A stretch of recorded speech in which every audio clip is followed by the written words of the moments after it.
Hello students, welcome back to my YouTube channel music वाले Guri sir. हमने शुरू की थी हमारे म्यूज़िक कॉम्पिटिटिव एग्ज़ाम्स की तैयारी, चाहे वो यूजीसी नेट हो, चाहे केवीएस, एनवीएस या किसी भी स्टेट का म्यूज़िक टीचर का एग्ज़ाम हो, या आप किसी भी जगह पर म्यूज़िक सीख रहे हैं, चाहे आप बीए, एमए या +1 +2 किसी भी क्लास के स्टूडेंट हैं, तो आपके लिए ये टॉपिक्स काम आने वाले हैं। हमने शुरू की थी हमारी यूनिट फर्स्ट, जिसके अंदर थी पारिभाषिक शब्दावलियाँ। कुछ टॉपिक्स हमने पहले क्लियर कर लिए थे और कुछ और टॉपिक्स जो हम इस वीडियो में करने वाले हैं और आगे भी करते रहेंगे। तो वीडियो को शुरू करते हैं। शुरू करने से पहले बस एक रिक्वेस्ट आपसे करना चाहूँगा, वीडियो पर आ गए हैं तो चैनल को सब्सक्राइब कर दीजिए, वीडियो को लाइक कर दीजिए और अपने दोस्तों के साथ इसको शेयर करना न भूलिएगा। आइए बढ़ते हैं। हमारा आज का टॉपिक है कुतुब, यानी कि वाद्य वृंद। और इसका नाम आप देखकर घबराना नहीं है आपने, क्योंकि इसी को कहते हैं बैंड। ठीक है, इट्स लाइक अ बैंड। तो इसमें पढ़ेंगे हम क्या है। सर्वप्रथम वाद्य वृंद का उल्लेख भरतकृत नाट्यशास्त्र में उपलब्ध होता है। तो देखिए, जो भी आपको ये बुक्स दी गई हैं उनके राइटर का नाम आपको साथ में देने का फ़ायदा ये है कि आपको ये बुक्स और इसके राइटर का नाम याद होता रहे, और साथ ही साथ जो भी क्वेश्चन जिस तरह के पुट किए जाते हैं वो आपको बता दिए जाते हैं कि ऐसा क्वेश्चन पुट किया जा सकता है। आप उसके अकॉर्डिंग आपको अपनी नोटबुक उठाइए और पेन उठाइए, उसको राइट करते रहिएगा। देखिए, सर्वप्रथम वाद्य वृंद का उल्लेख किसने किया था?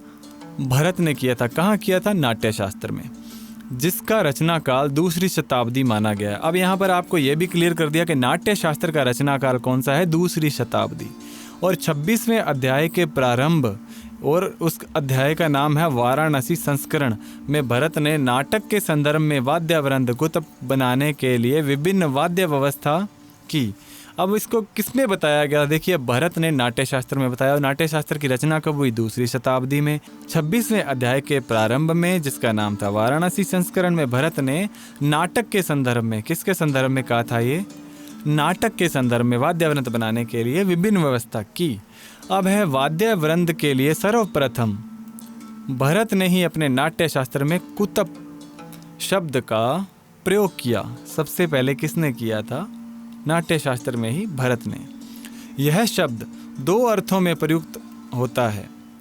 पहला विभिन्न वाद्यों के लिए और दूसरा नाटक में प्रयुक्त वाद्य वृंद के लिए। पहला था विभिन्न वाद्यों के लिए और दूसरा नाटक में प्रयुक्त वाद्य वृंद के लिए।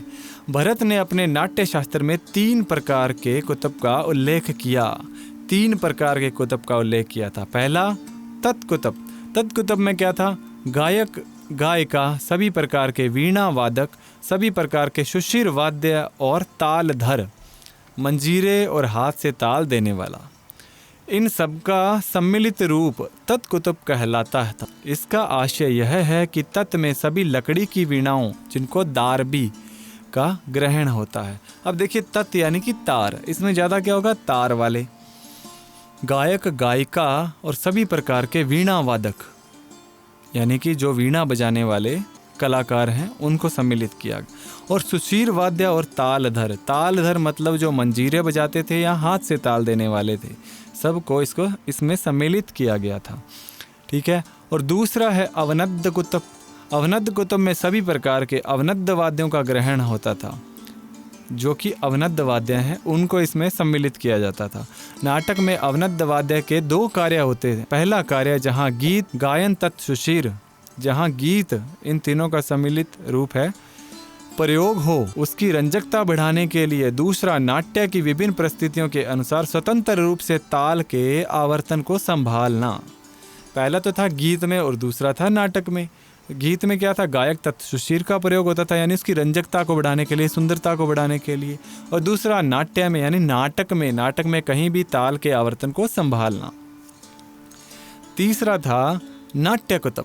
नाट्य कुतुब में सभी प्रकार के पात्रों का ग्रहण होता था। पात्र के अंतर्गत नृत्य के प्रयोक्ता भी आ जाते हैं। प्राचीन पद्धति में अभिनेता और नर्तक 2 भिन्न भिन्न श्रेणियों में बटे हुए नहीं होते थे। यानी कि एक तो एक्टर थे और जो डांसर थे, ये अलग अलग श्रेणियों में नहीं बटे होते थे।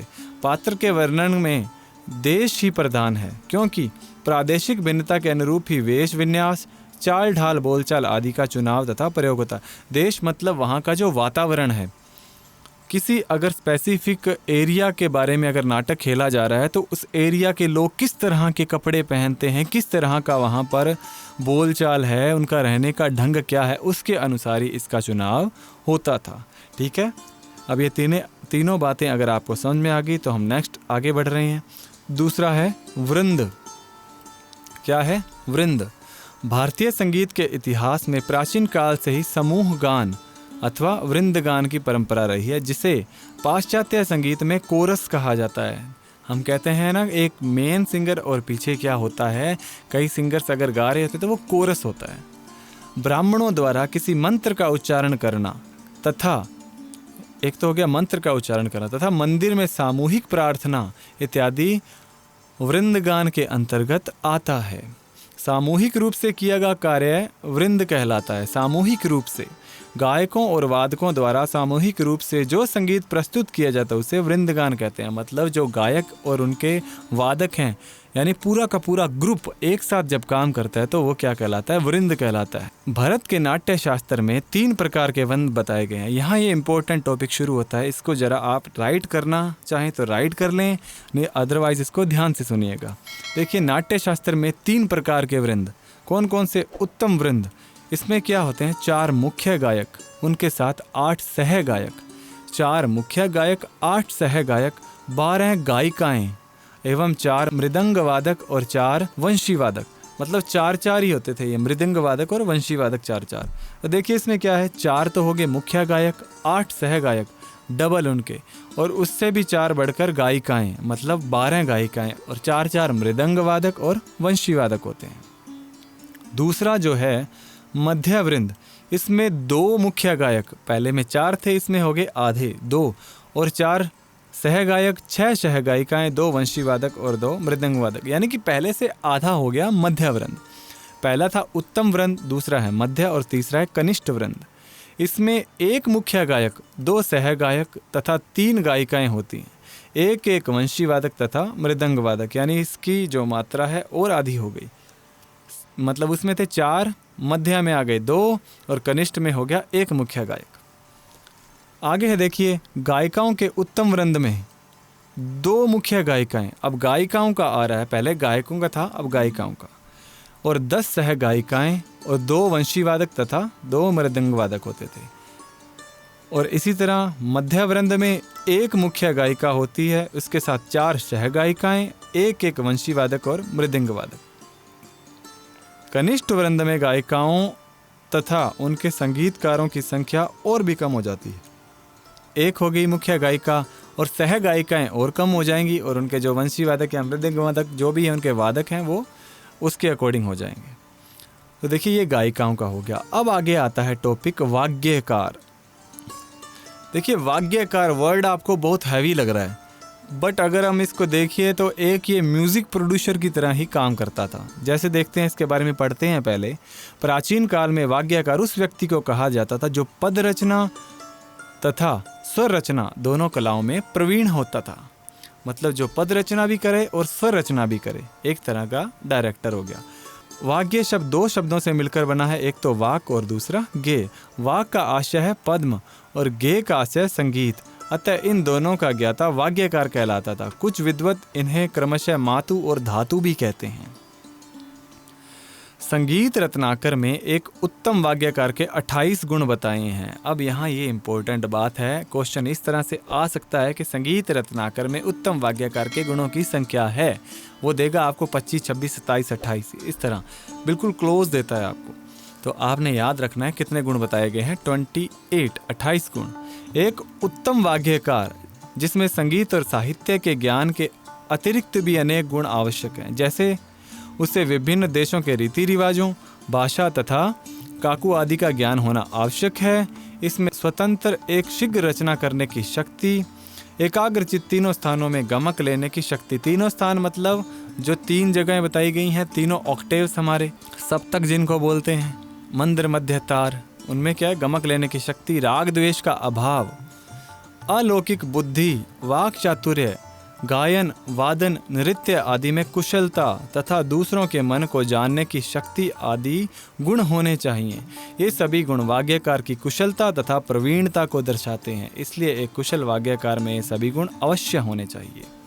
कुछ एक गुण यहाँ पर आपको डिस्क्राइब कर दिए गए।